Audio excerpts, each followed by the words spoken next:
The biblical claim that every man and woman is made in the image of God is regarded by many people actually as the foundation of morality. If we reject the transcendent dimension to morality, we're left to discover a base for ethics within the world, down here, in there.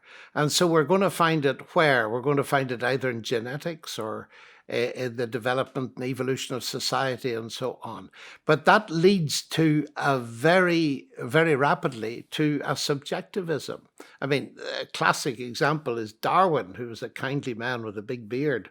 And he studied ants and said, well, there's a basis for altruism. But his contemporary Spencer looked at the same nature and said it's red in tooth and claw and talked about the survival of the fittest. Now, both of those theories have been tragically, particularly the second, applied in ethics. And I think we're seeing in Europe, particularly, the result of ignoring the Genesis story and therefore trying to get some sort of ethical foundations by moving away from the human to the animal. Whereas if we look at the human and what's said about human beings, made in the image of God, what does that mean? Well, it means, first of all, that they are rational. God is revealed as personal in the Bible. It also gives them infinite dignity and value.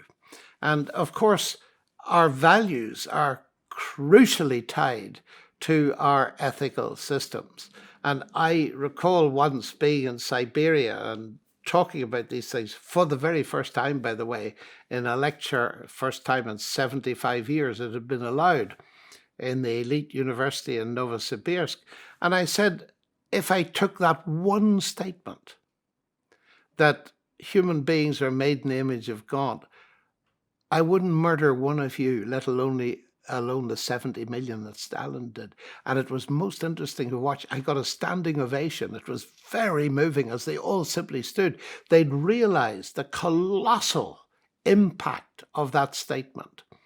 So I think it's central to all ethical systems that are meaningful, and we neglect it at our peril because we ultimately end up by ethics being virtually purely subjective.